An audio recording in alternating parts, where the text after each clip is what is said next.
పార్లమెంట్లో భారతరత్న అంబేద్కర్ను అవమానించేలా మాట్లాడిన వ్యాఖ్యలు చేసిన కేంద్ర హోంమంత్రి అమిత్ షా వైఖరిని నిరసిస్తూ పాత బస్టాండ్ వద్ద ఉన్న బిఆర్ అంబేద్కర్ విగ్రహానికి అభిషేకం చేసి పూలమాలలు వేసి నివాళులు అర్పించారు కాంగ్రెస్ పార్టీ నాయకులు కార్యకర్తలు।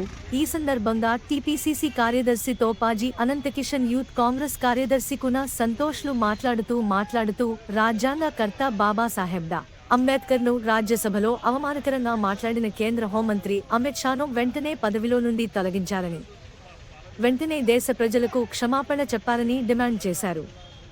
ఈ నిరసన కార్యక్రమంలో కాంగ్రెస్ కౌన్సిలర్లు నాగరాజు, అమీర్ బేగ్, ప్రదీప్ మరియు నాయకులు రవినాథ్, నవాజ్, కిరణ్ గౌడ్, యాదగిరి, కసిని రాజు, రాజంపేట శ్రీనివాస్, చంద్రిక కరుణాకర్, శ్రీశైలం యాదవ్, సంతోష్, రమేష్ తదితరులు పాల్గొన్నారు।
రాహుల్ గాంధీ గారి నాయకత్వం ఈరోజు సంగారెడ్డి జిల్లా కేంద్రమైనటువంటి సంగారెడ్డి హెడ్ క్వార్టర్లో భారతరత్న అంబేద్కర్ను అవమానించిన దుస్థితి ఈరోజు బీజేపీ నాయకత్వం తీసుకున్నది।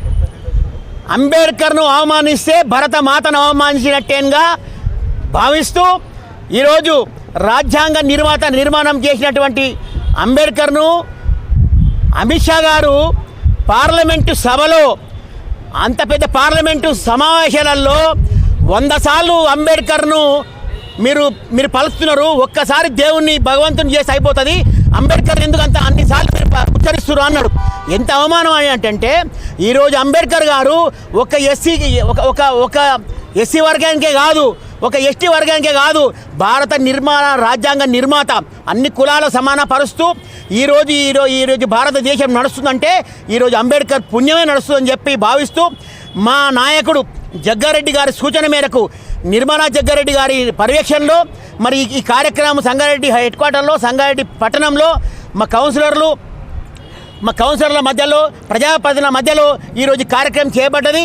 మరి మేము కాంగ్రెస్ పార్టీ తరఫున ఒకటే డిమాండ్ చేస్తున్నాం, ఈరోజు ఎక్కడైనా సరే అంబేద్కర్ను అవమానిస్తే ఊరుకునేది లేదు, అలాగే క్షమాపణ చెప్పేంత వరకు మా రాహుల్ గాంధీ గారు అట్లనే పోరాడతామని చెప్పి మీ ముఖంగా తెలియపరుస్తున్నాం.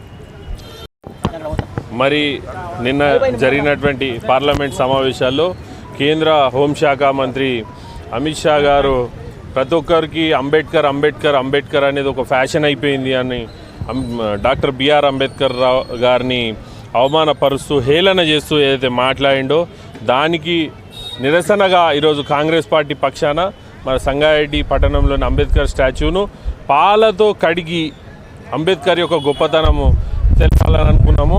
ఈ బీజేపీ నాయకత్వం ఏదైతే అంబేద్కర్ను అవమానించిందో వెంటనే కేంద్ర మంత్రి హోంమంత్రి అమిత్ షాను బర్తరఫ్ చేయాలి. ఆయన దేశ ప్రజలకు క్షమాపణ చెప్పాలి. ఎందుకంటే ఈరోజు ఆయన పార్లమెంట్లో నిలబడి మాట్లాడుతుండు ఈ రాజ్యాంగం ఆయన కల్పించిన హక్కు, ఆ హక్కులు కల్పించిన రాజ్యాంగం రాసినటువంటి అంబేద్కర్ గారిని అవమానించడం అంటే ఈ దేశ ప్రజలను అవమానించినట్టు, ఈ దేశాన్ని అవమానించినట్టు భావిస్తూ మేము ఈ ఆయన యొక్క ప్రకటనను తీవ్రంగా ఖండిస్తూ ఆయన క్షమాపణ చెప్పాలి. ఆయనను కేంద్ర మంత్రి పదవుల నుంచి బర్తరఫ్ చేసే వరకు కాంగ్రెస్ పార్టీ పోరాటం కొనసాగుతుందని సందర్భంగా తెలియజేస్తూ మళ్ళొకసారి అంబేద్కర్ గారిని ఏమన్నా అంటే ఖబర్దార్ బీజేపీ నాయకులారా, ఖబర్దార్ కేంద్ర ప్రభుత్వాన్ని కూడా హెచ్చరిస్తున్నాము. ప్రజలతో ముట్టడిస్తాము. అంబేద్కర్ అంటే ఒక వ్యక్తి కాదు, ఒక శక్తి. ఆయన ఇంకా కోట్ల మంది జనాలను మేమందరం సిద్ధంగా ఉన్నాం. వెంటనే అమిత్ షా గారు దేశ ప్రజలకు క్షమాపణ చెప్పాలని ఈ సందర్భంగా మేము డిమాండ్ చేస్తున్నాం.